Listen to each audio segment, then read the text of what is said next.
You are listening to the IFH Podcast Network. For more amazing filmmaking and screenwriting podcasts, just go to ifhpodcastnetwork.com.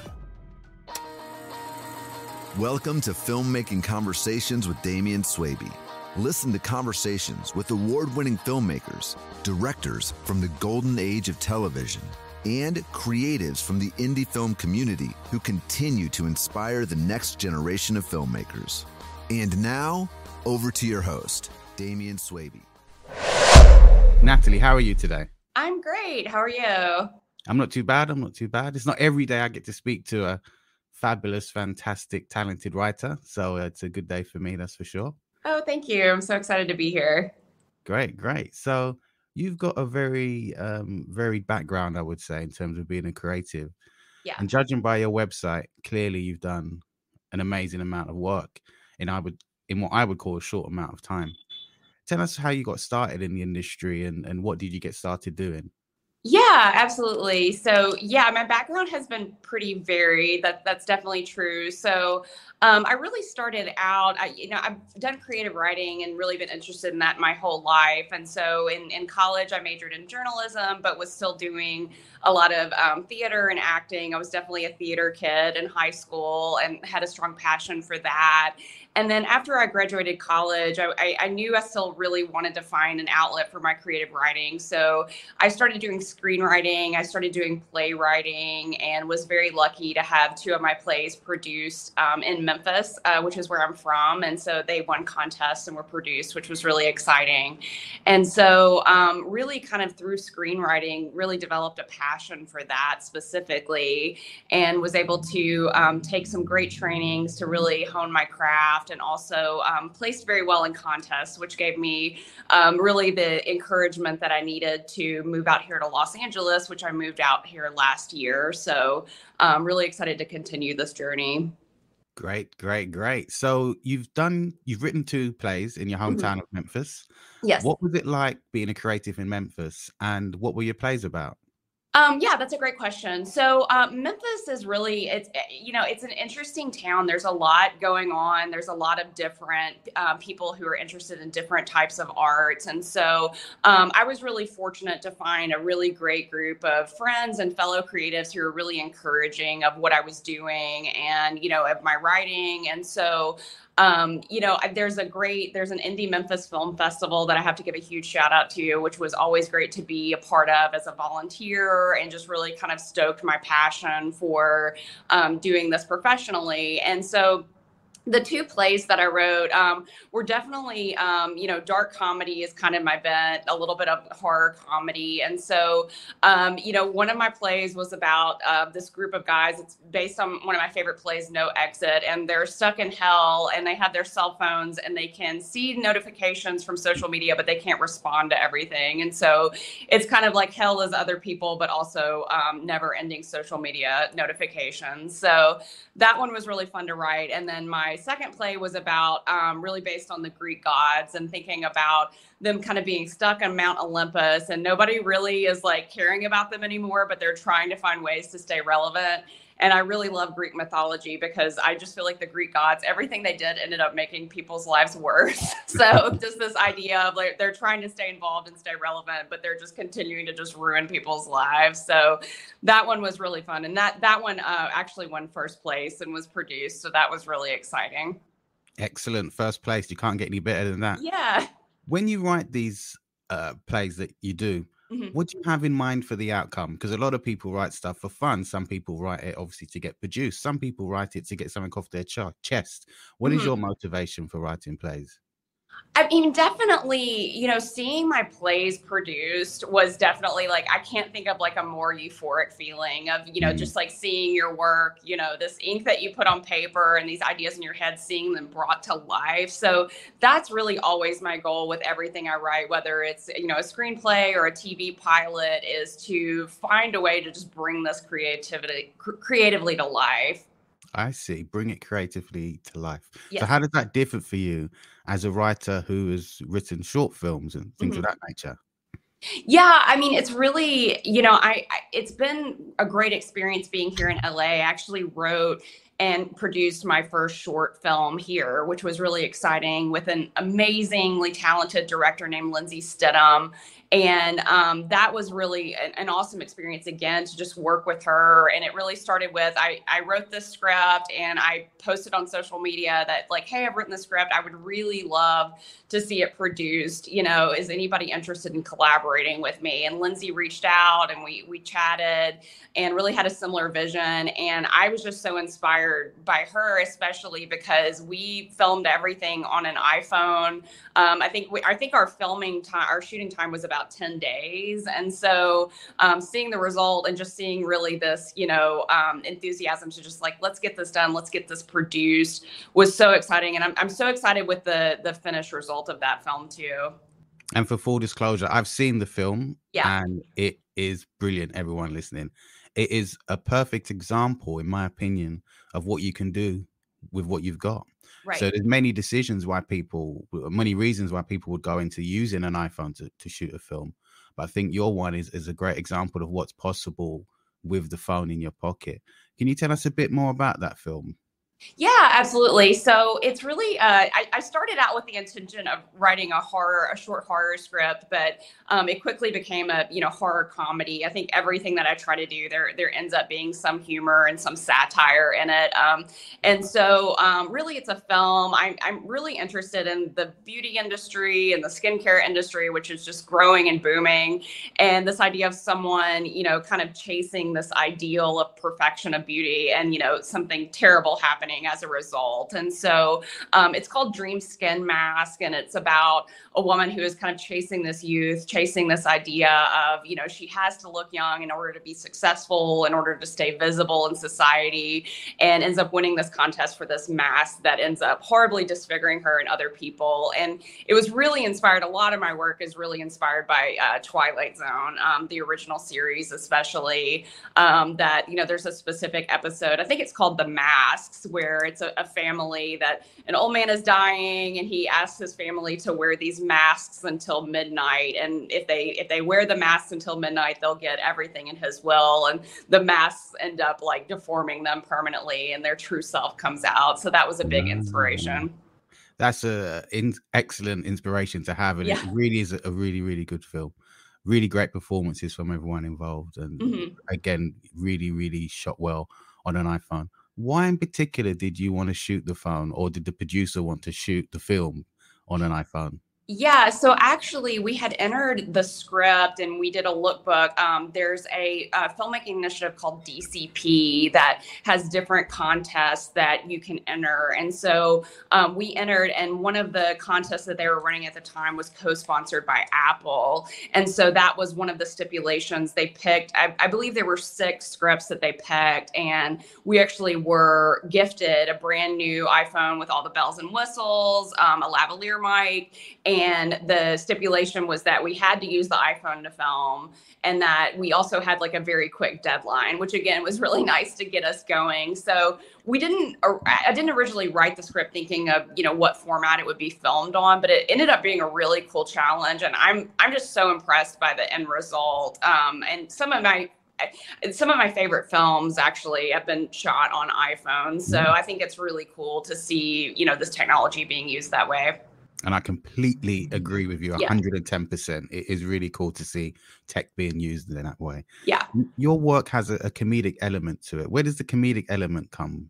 I think that it's something, growing up, my family definitely, we tend to have a dark sense of humor, and that just like, I think when bad things happen in life, when tough things happen in life, we just always find a way to laugh about it, and I think that's our way of kind of coping.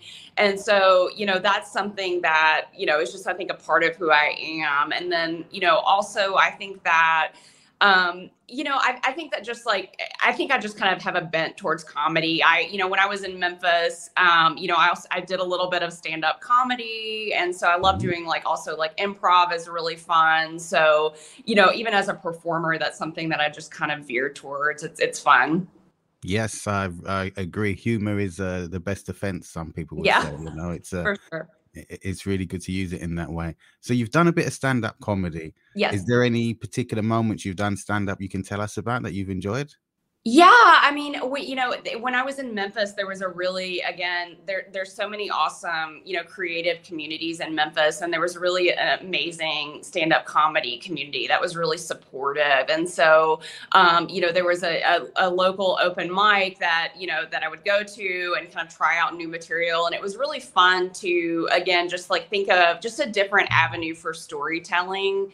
And so, I definitely had the experiences of like bombing horribly, which I think is another thing that kind of builds that like resilience muscle is like, every time you try something, it doesn't work. And it's really kind of about just getting back up there.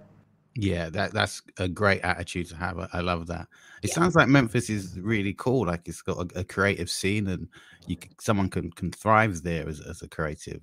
Yeah, for sure. Yeah, again, I was just very lucky. There's so many people that are there that are doing amazing work and that are, again, really supportive. And so, making the decision to move to Los Angeles was really to kind of see, I felt like I had kind of done a lot there, been able to do a lot remotely, especially living in Memphis and connecting with people here in LA over Zoom, especially during the pandemic.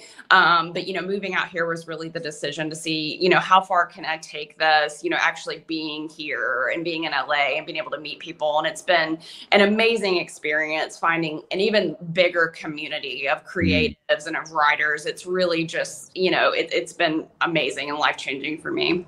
How would you say it differs from Memphis? Because for myself personally, and maybe for some of the listeners, we're not necessarily familiar with Memphis, but we are familiar with LA. I think everybody, and basically everyone I've spoken to on this podcast at one point has either wanted to work in LA or wanted to live in LA, or both.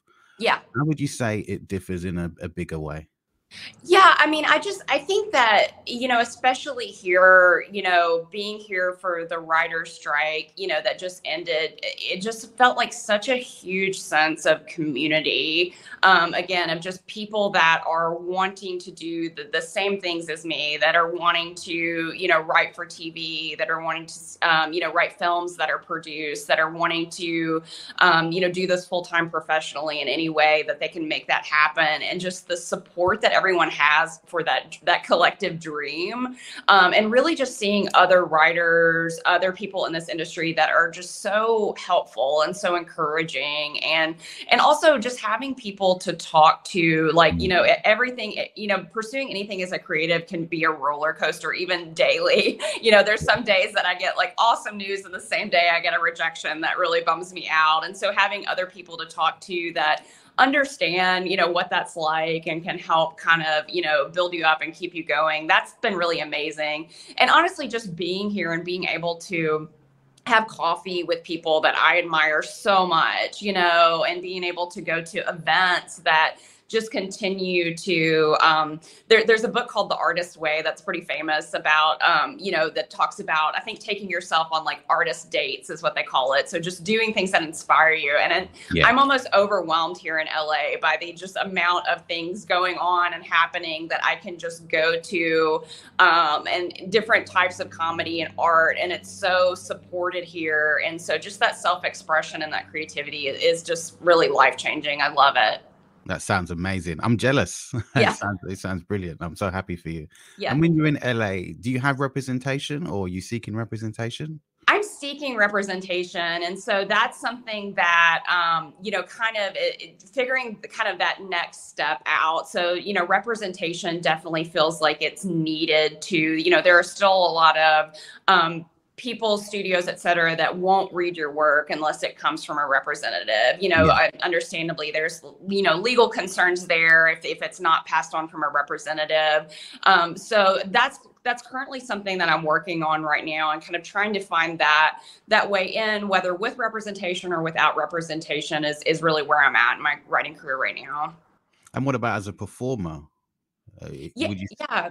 So I mean, that's an interesting, I definitely have done a lot of writing, performing, but when I first moved here, I really wasn't kind of, I guess, like branding myself that way. And I actually met with a writer who I'm I love her. She's amazing. She's actually a writer from Memphis who's out here. Her name's Brandy Nicholl, and she's fabulous. And she was nice enough to have coffee with me. She's in the WGA. She's very accomplished, but was nice enough to have coffee with me. And she asked me, like, who are some people that you admire their careers? And I didn't, just kind of rattled off a few names, and everyone that I listed, she was like, those are all writer performers, and okay. When I started talking to her about it, I was like, well, yeah, I do love performing. I think I had just, worried that somehow I don't think I had the confidence to kind of brand myself that way. And now I'm really embracing that. And I've also started, I try to weekly post videos to TikTok that are just another way for me to kind of show my voice, perform and show my comedy. And so that's been a really fun outlet as well. Why do you feel you didn't have the confidence to brand yourself as a writer performer? Because you clearly are, and you've clearly got the skills to be. So what was the issue there?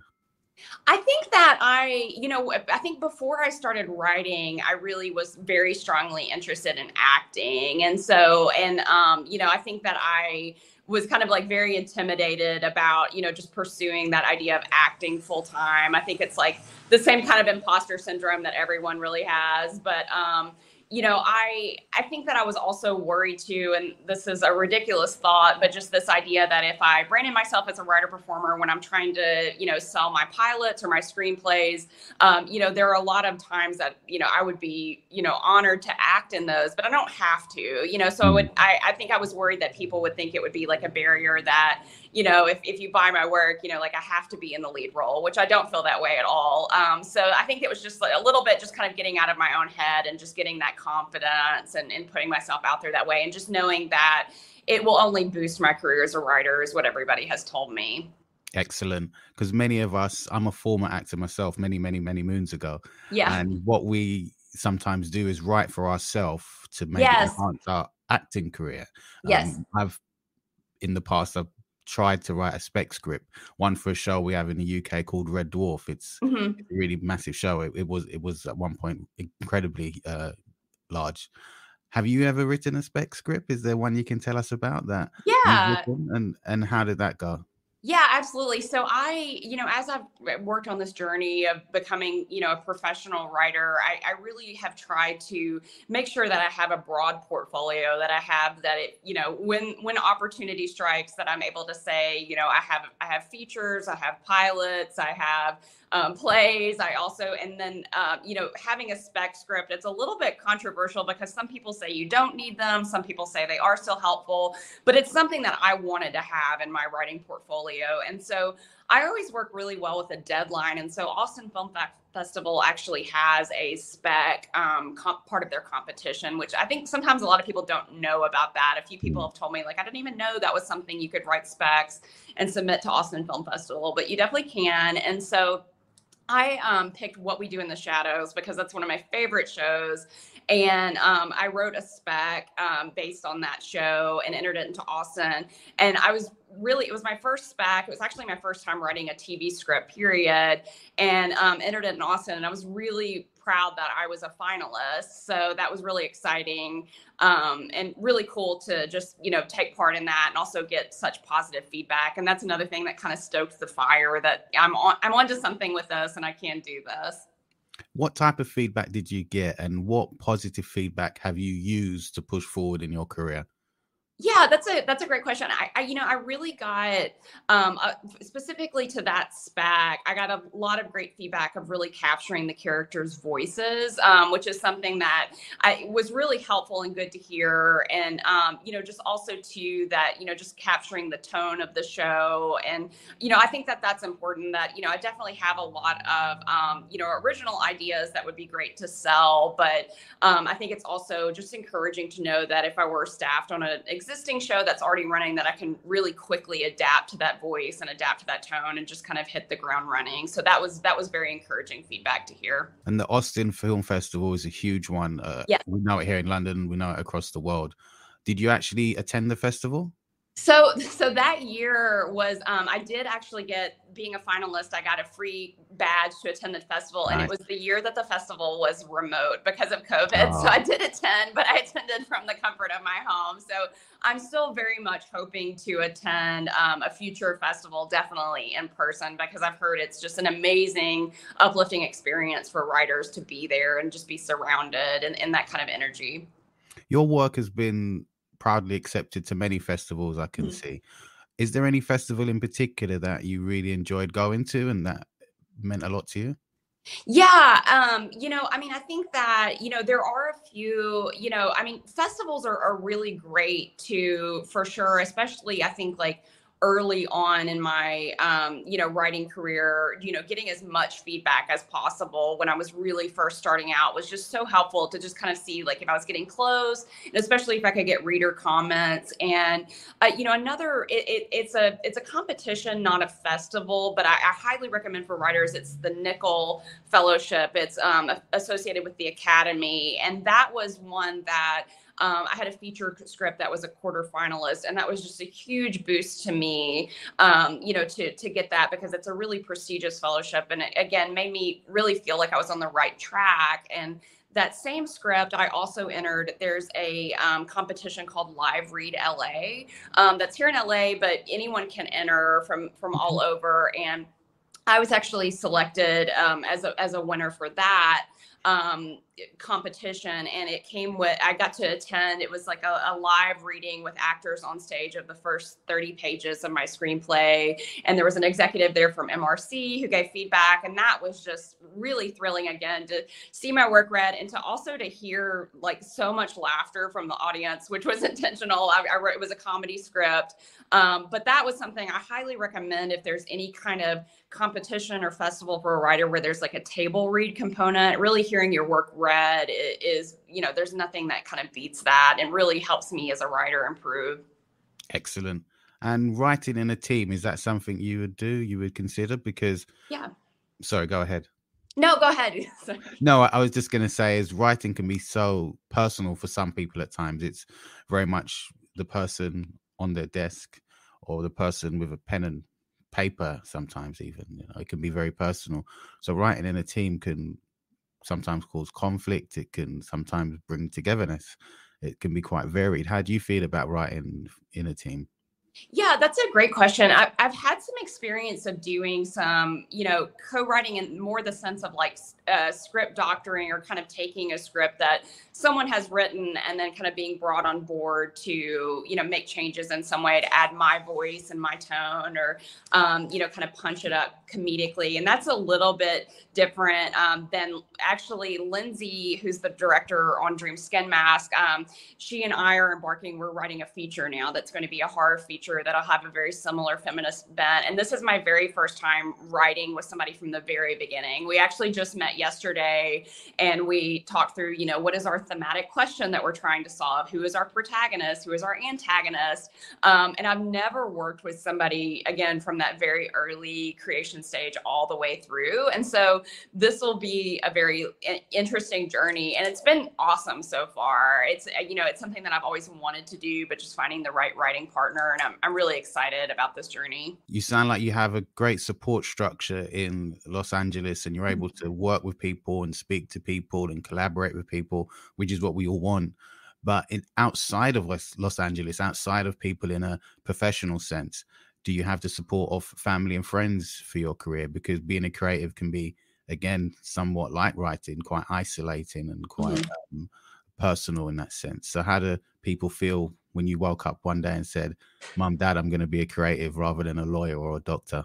Well, definitely my parents couldn't be more thrilled that I'm doing this. So I'm very lucky that, I know a lot of, people that's kind of a tough conversation to have with their parents. But, my parents are so thrilled, and they really, they instilled in me growing up. Like we watched so many movies together, and we had such an appreciation for that kind of thing that I'm always really proud to share with them what I'm doing. And, as an example of Dream Skin Mask, I sent them that link and they were just so thrilled, to watch it. And, my mom, I think for like 2 weeks was sending me like daily, like comments about like, hey, I just had this thought and this was great. So that's amazing. And then also too, I'm very, very grateful to have, a great group of friends who is my friends from Memphis, and friends that I've had for a long time who have moved all over that are just so supportive of me and just so thrilled that I, kind of took the leap and that I'm out here. And so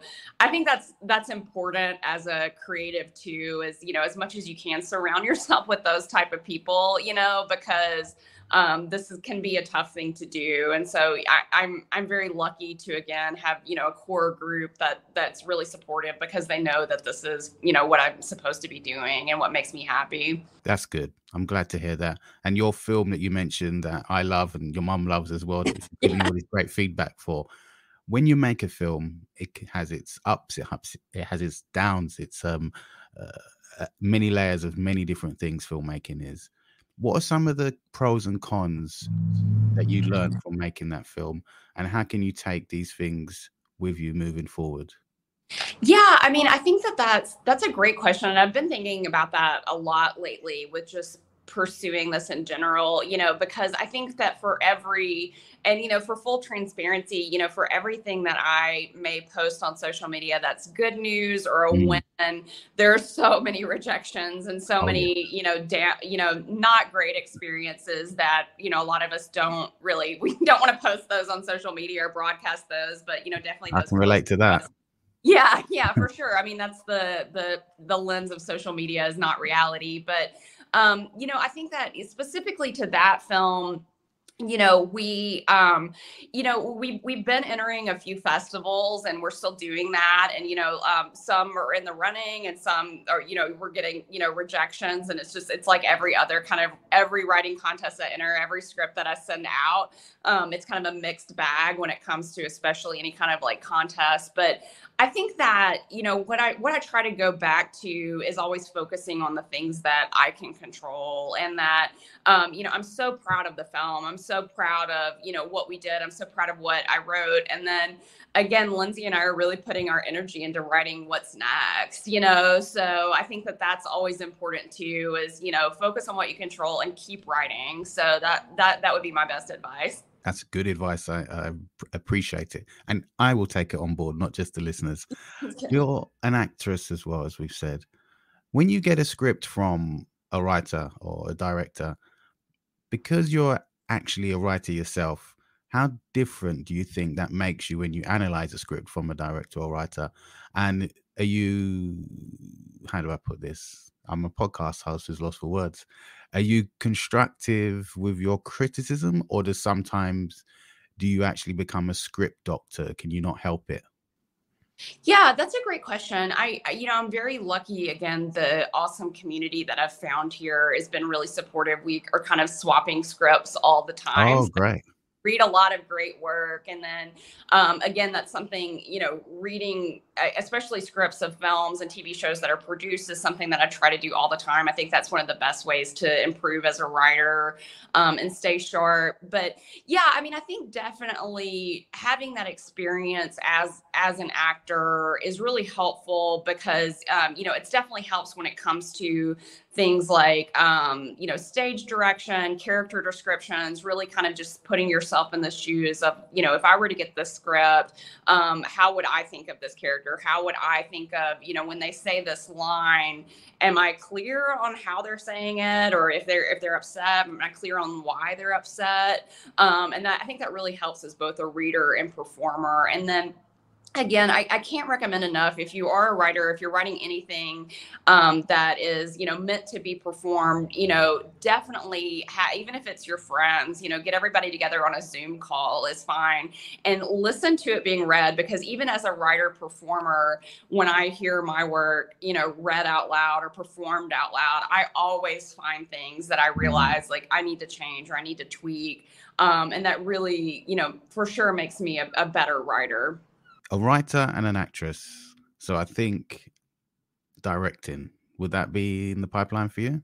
Oh yeah, absolutely. That would be amazing. I'm so, I love writing for different mediums, and I have a lot of I have a running like writing bucket list that I'd like to do. So directing would be amazing. I'd also like to, on my list, I would like to write and produce an audio drama. I would like to write and produce some more plays while I'm here in Los Angeles. And so, yeah, absolutely. Just expanding and growing as a creative is for sure something I want to do. And are there any directors in particular that you admire or want to follow in their footsteps? I mean, I think definitely, Greta Gerwig is probably the top of everyone's list right now. She's just amazing and so inspirational. And again, seeing her journey, she's also a performer, she's also a writer, and there's just nothing that she can't do. And so, her work is for sure just very inspirational. And what's coming from you in the future? Do you have any projects in the pipeline we'll be lucky enough to see? Yeah, so I have 2 half-hour comedy pilots right now that, I was very lucky. It was a second rounder at this year's Austin Film Festival, which means it made it to the second round of, judging, which is I think the top 20% of scripts. And I think that there were about 11,000 submissions this year. So that was a really great achievement.